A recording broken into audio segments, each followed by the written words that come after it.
दरम्यान माळीणमधल्या महाकाय ढिगाऱ्यातनं एका मायलेकराची सुखरूप सुटका करण्यात बचाव दलाला यश आलंय। गेल्या 33 तासांपासून अधूनमधून सुरू असलेला पाऊस, त्यामुळे ठिकठिकाणी साचलेला चिखल अशा परिस्थितीत सुद्धा बचाव दलाकडून शर्थीचे प्रयत्न सुरू आहेत। आणि या माळीणच्या दुर्घटनेत आशेचा किरण दाखवणारी ही घटना ती म्हणजे मायलेकराची तब्बल 33 तासांनंतर सुटका झाली आहे मातीच्या महाकाय ढिगाऱ्यातनं।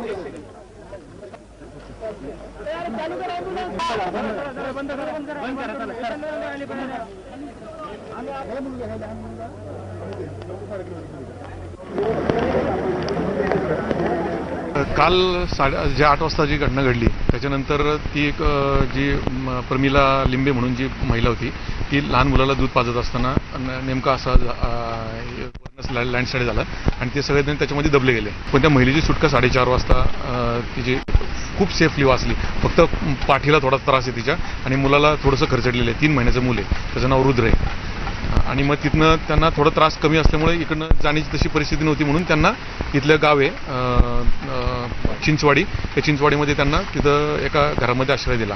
मग तिथं ते आज राहिले आणि त्यांना थोडा त्रास जास्त व्हायला लागल्यामुळे आता त्यांना आणून आपण ॲम्ब्युलन्समध्ये त्यांना मनसरला पाठवले। आता मुलगा ज्यावेळेला रडलं त्यावेळेला इथल्या मुलांनी ऐकलं ते की अरे लहान मूल कुठेतरी रडते म्हणून, मग ते जाऊन तिथं त्यांना हळूहळू ते बघायला सुरुवात केली। त्यानंतर त्या मुलांना त्याला ते 4:30 वाजता बाहेर काढलं। तेव्हा इथं काय ते एनडीआरएफचे लोक होते? एनडीआरएफची पलीकडच्या बाजूला लोक होती आणि इतर संस्थेची सगळ्यांनी मिळून ते थोडंसं काम केलं। गावातल्या लोकांनी खूप मदत केली। पलीकडची जी वाडी तिथली लोक पण मदतीला आली होती। आणि ज्या ग्रामस्थांच्या मदतीनं या मायलेकरांची सुखरूप सुटका करण्यात आली त्यांच्याशी बातचीत केली आमचे प्रतिनिधी मयुरेश कोंडूर यांनी। कसे ते अडकले होते? किती खाली होते? आजूबाजूच्या घरांचं काय झालं? असे खाली म्हणजे बरं डोक्यापेक्षा खाली होतं। त्याच्यात खाली उतरत गेलो आम्ही। असा एक पत्रा कापला, ती माननी मध्ये इथं अशी माननी तिच्या अडकली होती कमरेला। मग ती माननी बिन्नी पूर्ण कापली आम्ही। मग अगोदर बाळाला अस्ती बाहेर काढून घेतलं तिच्या पूर्ण, म्हणजे ती औषध पाजायला थांबली होती बाळाला घेऊन अशी, तर ते बाळ तिच्या पायाचं होता असा आडवा। मग ते बीळ पाडलं बी तिला खालून आणि मग ते बाळ काढून घेतलं आम्ही। आणि मग नंतर तिला काढाय बराच वेळ गेला आमच्यावर, मग तिला सुरक्षित काढले आम्ही। बरं, आणि त्याला इथपर्यंत इतकं खाली सुद्धा श्वास कसा घेता आला? मोकळी जागा होती, म्हणजे वर्ण अशी पूर्ण मोकळी होती, म्हणजे मातीने दडापली नव्हती ती, अर्धी दडापलेली तिकडल्या साईडला तिच्या, इकडल्या साईडला पोकळ होती अशी। म्हणजे नंतर काय केलं? नंतर मग तिला काढून आणली बाहेर आणि मग इकडे घेऊन आलो। इथं आणली, तिला आंघोळ बिंघोळ घातली आणि व्यवस्थित सुरक्षित ठेवली, जेवण बिवण दिलं व्यवस्थित तिला दवाखान्यात। त्यांच्या घरचे बाकीचे कोण नव्हते, ते सगळे खाली होते तिकडं। त्या पट्ट्यात बाकी कोणी जिवंत राहिलं नाही? नाही, कोणीच राहिलं। तेवढं एक घर मात्र पूर्ण निघलं, म्हणजे वाचलं पूर्ण ते घर। ते वाचलं, सासू सासरे वाचले। सकाळच पूर्ण आले, त्यांच्या पण हातावर लागलेला, पण ती दोन जोडपती निघलं म्हणजे बाहेर।